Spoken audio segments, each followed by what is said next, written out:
Welcome to Event Experience by Bizzabo, the podcast where we bring the best and brightest event experience leaders together to share stories, tips, and lessons learned from creating some of the world's biggest events. I'm Rachel Moore, your podcast host. This is the episode where we Google it by welcoming Ryan Howard, Senior Technical Program Manager at, you guessed it, Google. Ryan and his team manage the integration of technology into physical event spaces, ensuring both attendees and stakeholders are satisfied with the technological support provided for the experience. For someone who works primarily in technology and specs, Ryan definitely brings his creative side to work as well, and we're about to find out how it all combines to create Google's very best event experiences.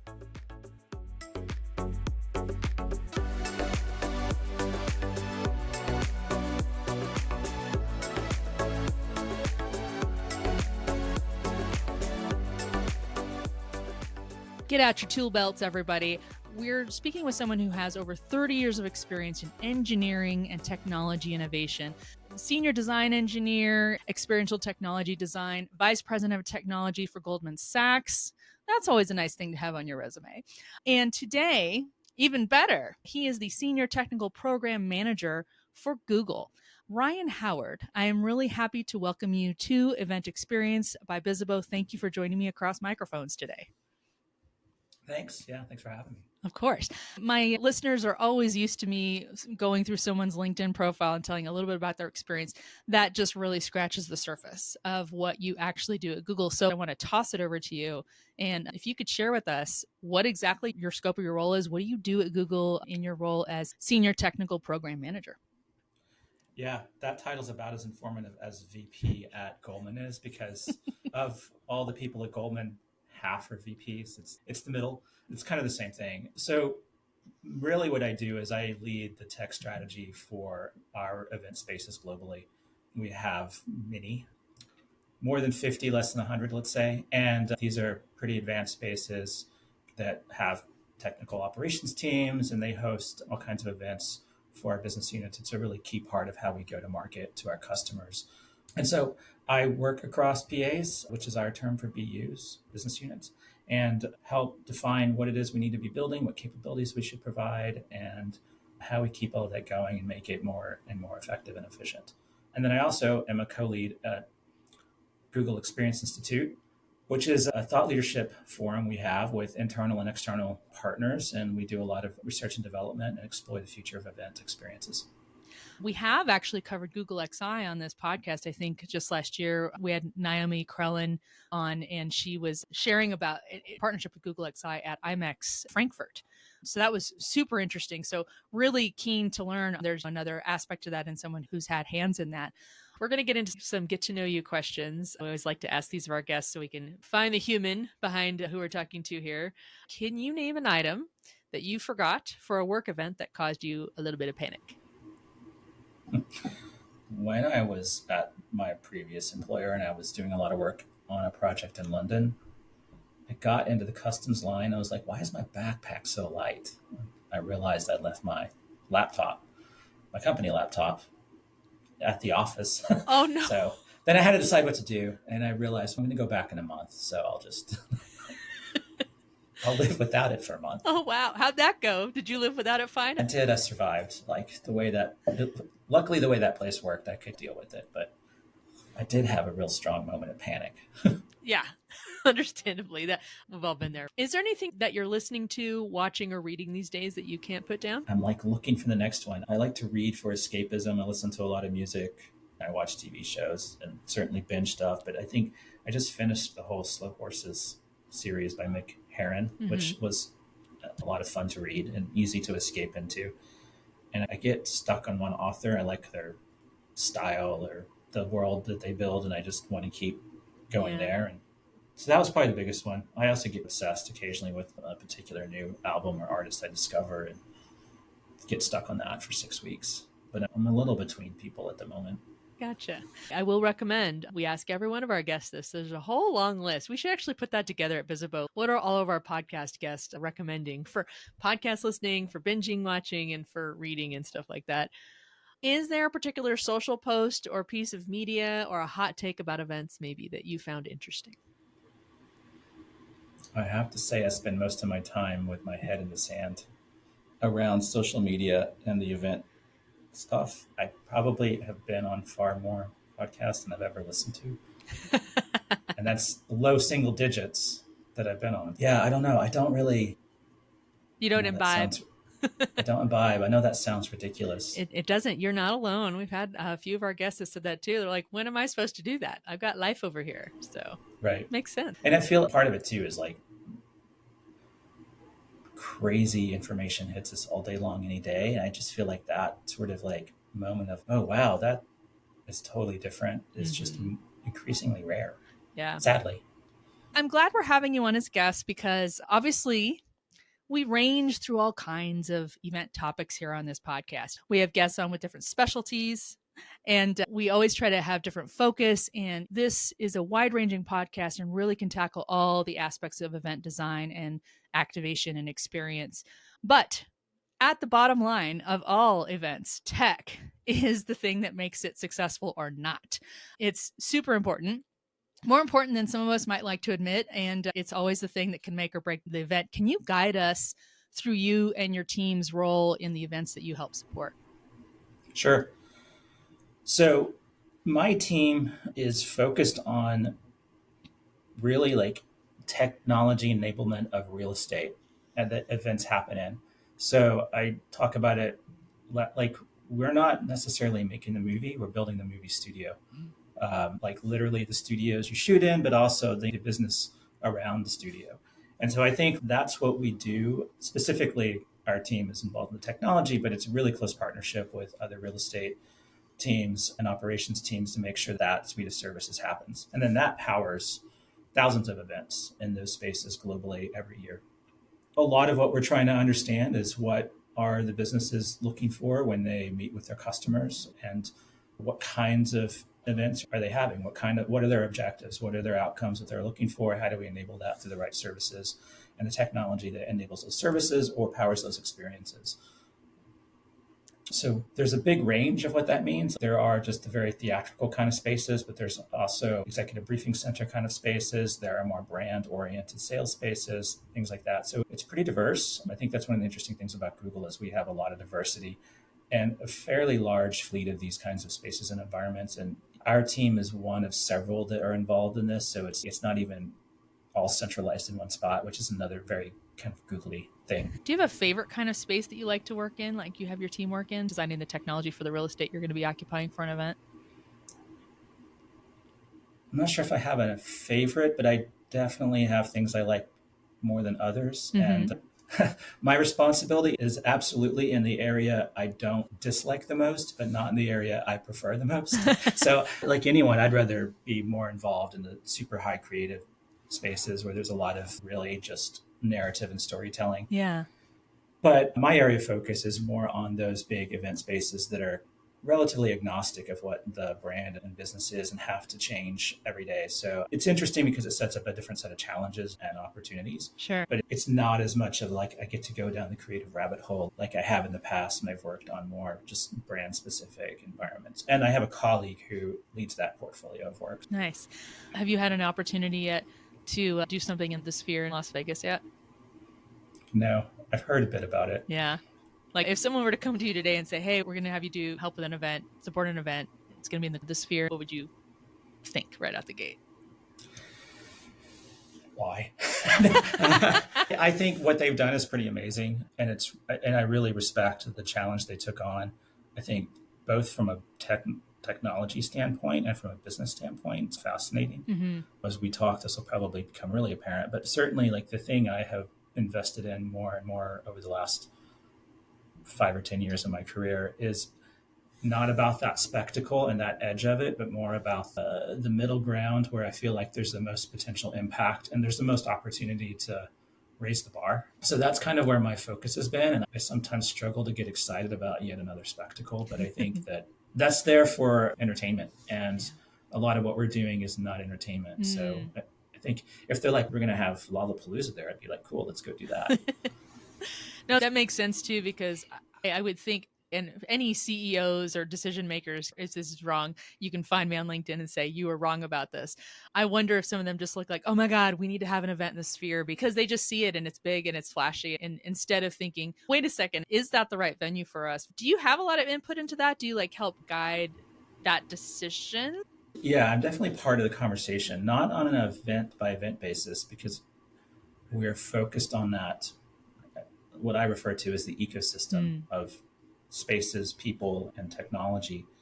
But as we talk about that ecosystem and we try to shape it and develop it, we do talk a lot about what's the purpose, what are the objectives we're trying to accomplish for different kinds of events. And we've spent a lot of time trying to understand that taxonomy and map it out and understand like what makes an event that kind of event. And then there's actually some work that started in XI that's found its way into the day job that is really a lot about that, about making sure that we're always focused on solving the business problems or trying to reach the business outcomes. But because the one thing I think that's universal about events that's not the same for many other business touch points is that it's always about people interacting with people. So that's, I think, really important is to always understand these business needs through the people, whether that's the host and the business that drives it, or whether that's the guest, what needs do they represent, what are their own needs. So we definitely talk about that a lot across my cohort, across the company, as we start to shape that catalog of spaces and services. Nice. And then we're trying to continuously build better tools and better pathways for the businesses to be able to design the right event, use the right space, select the right services that meet their needs, and not start from recency bias or something like that, FOMO. I think there can be a lot of FOMO around experience, and I think that's something that you have to always continuously try to make sure you're not just falling into that trap. That's a really good point. As I made that example of like how some people might be biased to say, oh, if we put our event in the Sphere, that's going to be awesome. It's hard too, because when you're talking about experiences, what you hope to do is create a core memory or something that really people can, I just think back to that experience, the people I met there, what I saw, what I was able to do, and things like that. It might be hard to say, hey, that was great, but you also need to look forward to something that's radically different than what that was and stay open to the possibilities.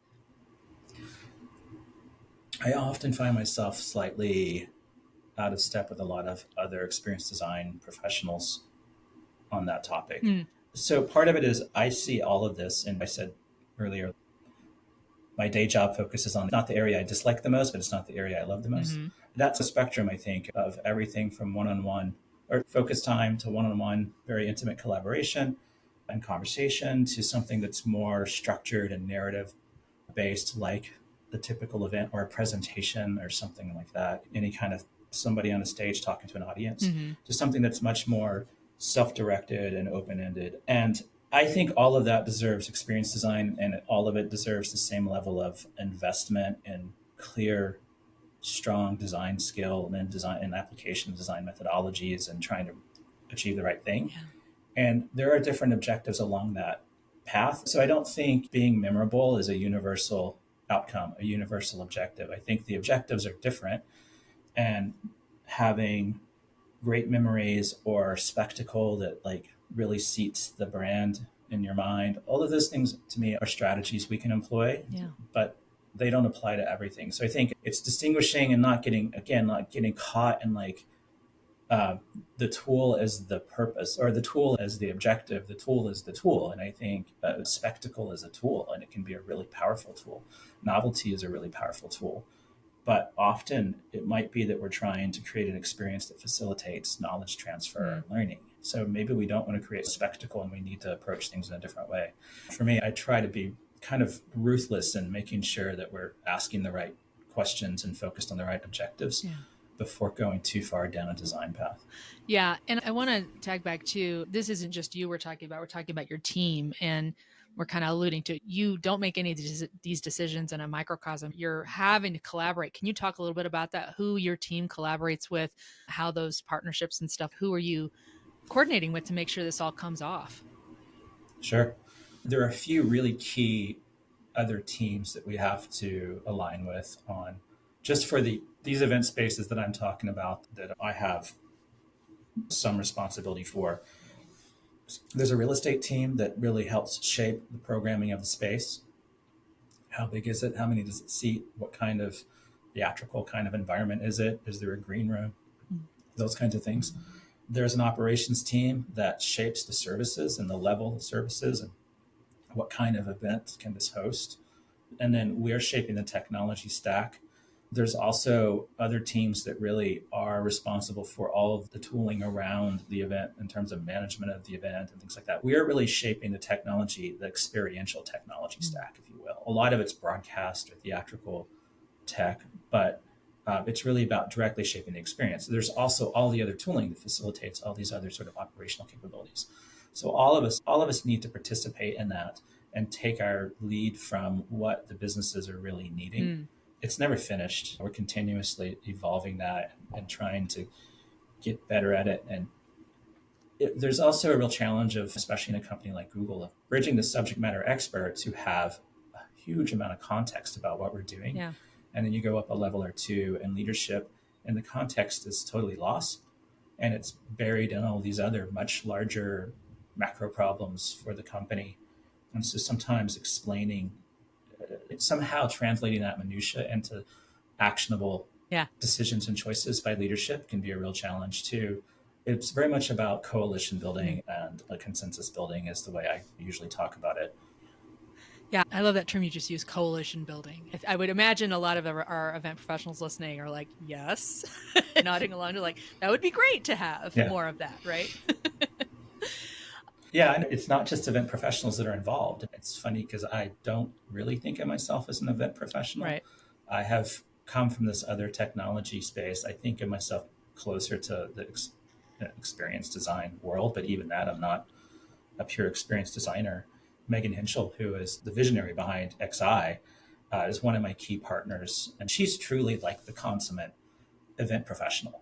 The rest of us are like providing all these other things. And so there's a lot of taking a lead from the event professional about what the event needs to do. Yeah. But it's also hard because we have to think in this very systemic macro sort of sense. We can't get lost in the tactical details of an individual event if we're trying to build services and solutions that support thousands of events. Right. So that's also a challenge to sometimes, I think, for individuals to make the leap from that tactical event, very like, let's go, the show must go on kind of mentality to this bigger strategic point of view where a lot of those details get lost or in some cases have to be ignored because of other factors. Yeah. So I think that's always a challenge we have to manage too, is making sure we're in the right Zoom level, so to speak. We'll be right back with more event experience after the break. Hey event enthusiasts, are you hungry for the latest event trends and insights? Pop open your laptop, pull up your favorite browser, and head to bizzabo.com/blog. That's bizzabo.com/blog for fresh perspectives and expert takes on what's shaping the world of events. Plus, subscribe to get blog updates sent to your inbox every 2 weeks and never miss an article. Do more that matters with Bizzabo.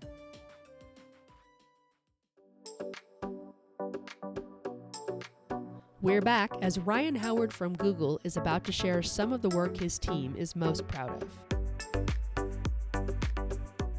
I did want to ask you, how does tech drive innovation at events? Would love to hear some examples of some things that your team has helped to shape. Sure. I think there's two big categories that I've been involved in directly or tangentially. There's how do we shape the design of events in a more productive and impactful way? And then how do we power those events or those experiences more directly? So that first one, there is a lot of XI work. For one thing that I really had no participation in, but I think it's publicly available and it's fantastic work, is the new project. That's the neuproject.com. That is a playbook for neurodivergent inclusion in events. And there was a lot of work. Megan actually started this work and led it, but it has a participation of a wide range of experts and the neurodivergent community. And it's a really powerful tool for if we're driving inclusivity. And often when we talk about inclusivity, we talk about the primary dimensions we hear about in the press that power a bunch of political discussions, but there are so many ways of looking at inclusivity and driving it. And I think this is a really fantastic one. So that's, I think, one space. And that really helps people very directly on an event by event basis shape those events in a more inclusive way. There's work we've done that started in Expo and moved into the rest of our work that is shaping how we categorize events. That's called Expo. And that's really a way, it's just a framework for looking at what are the objectives of the event? How do we utilize that ecosystem to create the right outcomes? So it's a way of framing that, but then 4 different levels of how we can look at it, the particular fidelity or level of detail we want to look at. So it helps us ladder up and down from that very high level executive, very low context point of view. It's a very hyper tactical in the moment, what's the run of show of the event kind of view. Yeah. And then bridge it into the average person who's, I just want to have a town hall, or I just want to have a product launch. What does that really mean? Yeah. So that's something that has become the structural basis for a lot of the work we've done. That's not something that's published at the moment. It is something I think we want to do we keep talking to different people across the industry about collaborating on that. And then there's some work we have in progress that I think will end up public and published in, I think this year, that we're working with HKS on about like, how do we design better inclusive spaces? Mm-hmm. So it picks up from some of the new project work, but that's really about programmatic design or the event itself. We're working with HKS on how to think about space and responsive environments and how to shape those and how to power those. So that's going to be, I'm not actually entirely sure what we'll end up with in terms of deliverables, but I think generally a playbook of how to think about developing space and powering that, and perhaps a few more aspects of it.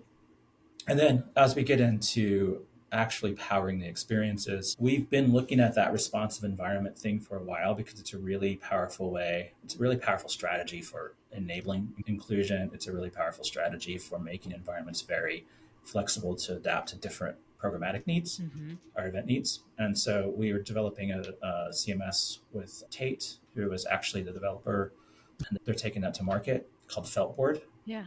That powers some smart content libraries that we call Tabaret, that really is the responsive framework. And there's a responsive design framework there that, again, that's not public yet, but I am hoping we can take it more public and publish it soon, just the design system. And then at one point we were piloting, we had to pause this, unfortunately, just due to time, resource constraints, but we were piloting a smart badge that would let the environment be very responsive to the wearer and unlock a lot of different things and perhaps respond to different people's different needs in a kind of non-personalized way, but in a sort of pseudo-personalized way. So there's been a lot of work there that's about how do we shape the environment, shape the planning process, and again, focus on systemic solutions and not just the most novel activation. Yeah. We've talked already through to our discussion so far, just a lot of thought around how you see experiences, how you view them, whether your views even align with kind of mainstream or not. But I'd love to get your perspective. What is the purpose of experiences from your perspective?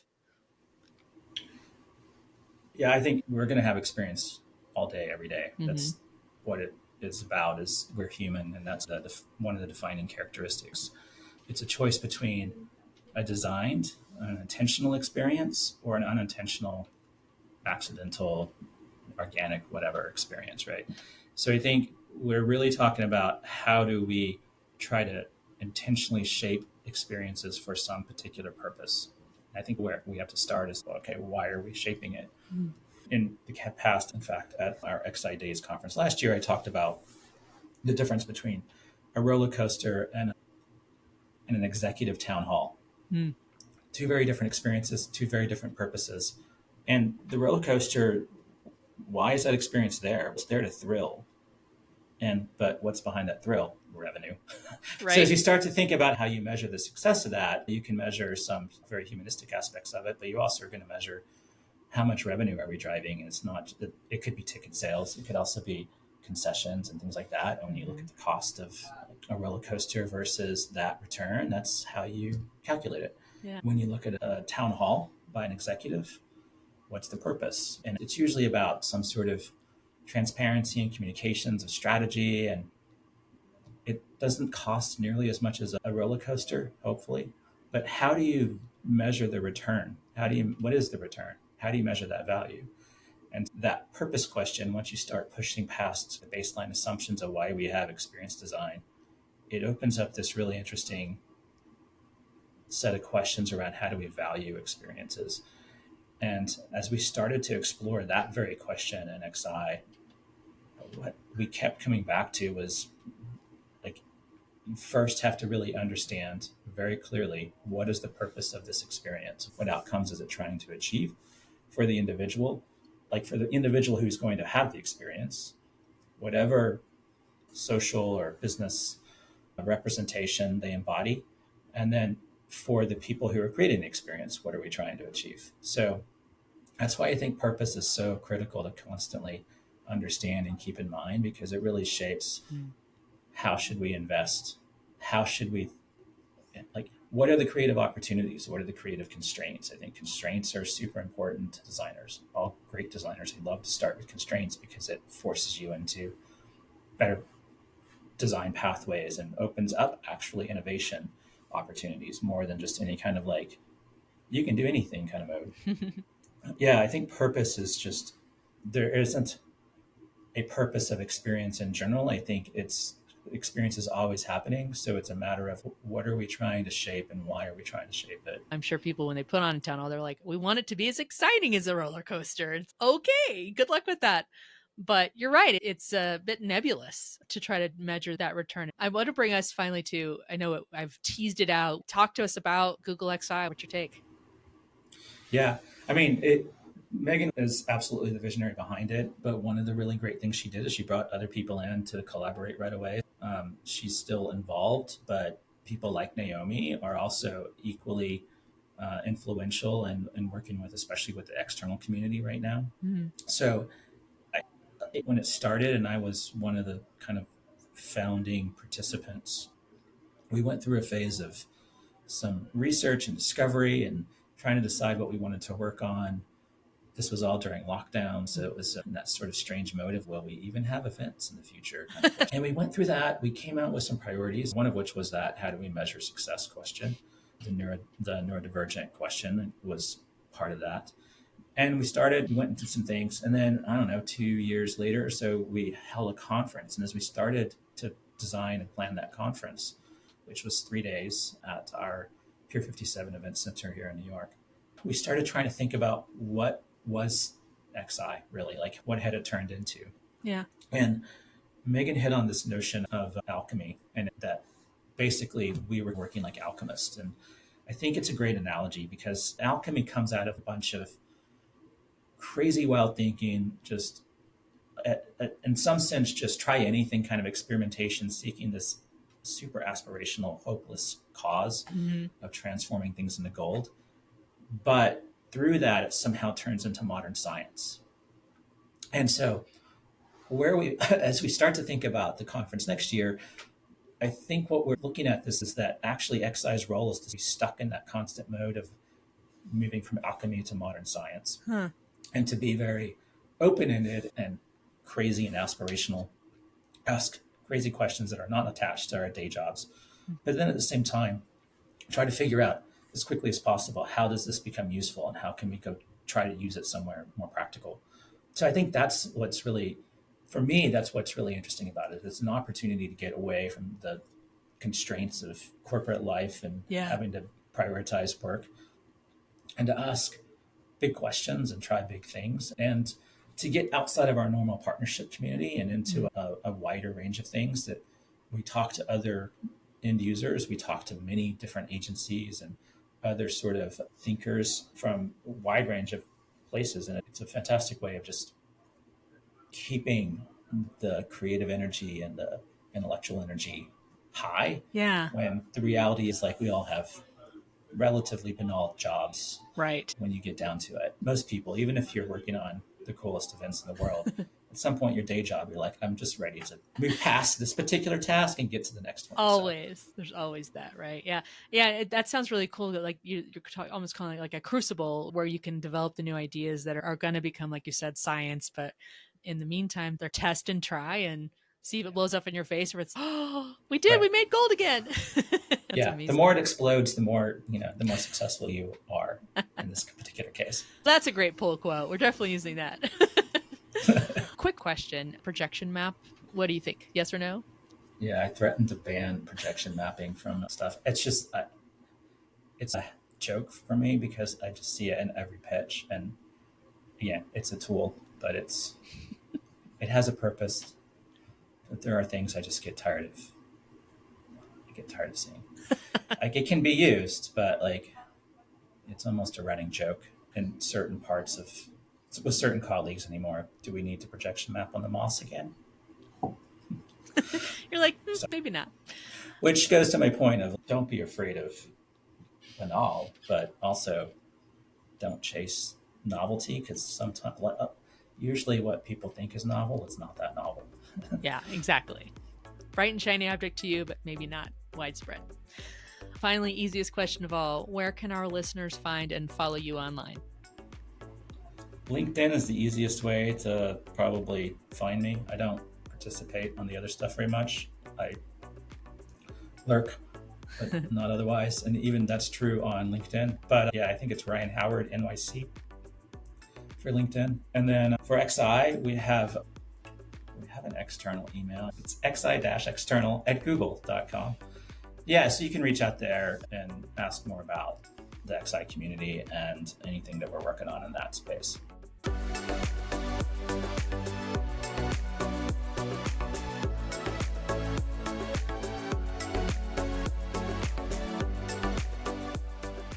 Ryan's advice to our listeners for today's Skill Up segment reminds us that staying hyper-focused on our event goals is more freeing than we might think.